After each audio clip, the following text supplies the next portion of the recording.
There's some key maintenance issues that we want to consider in the short term for our rain garden. So our rain garden here at the Haddam Extension Office has been in place for about 2 months now. So we'd like to take a look and make sure, number one, that the flow paths where the water is entering the garden and where water may be overflowing from the garden is not eroding. So that's a very key point that we want to look at and make sure that there are no issues that we need to address. So we're going to take a look at that next. Also, we want to make sure that the plants have sufficient water while they're getting established. So we want to make sure that the plants have about 1 inch of water per week. So we've taken care of that here. When we did not get that amount of rain, we gave the plants water in this 2-month period. The last point to consider for short-term maintenance is invasive weeds coming into the garden. So you just want to inspect to make sure there's nothing growing where you don't want it to grow.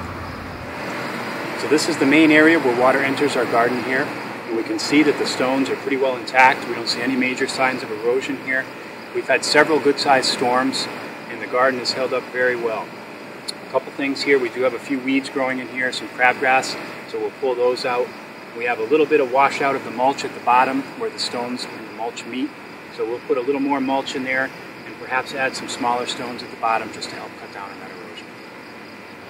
One of the key points I mentioned before was looking for some erosion where water enters the garden. So we had only anticipated water entering in the main flow entrance over there.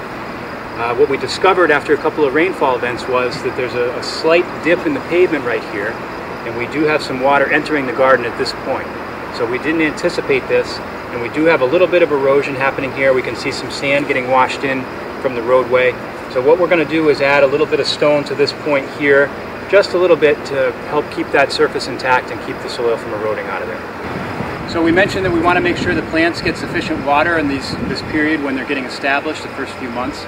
So we can just take a general look at our plants and we can notice that everything is looking pretty healthy in the garden right now. We have some Joe Pye weed that's flowering now, the butterfly weed is flowering.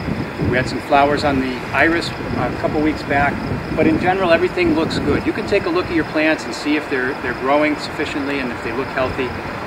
And again, we want to make sure that they get about 1 inch of water per week.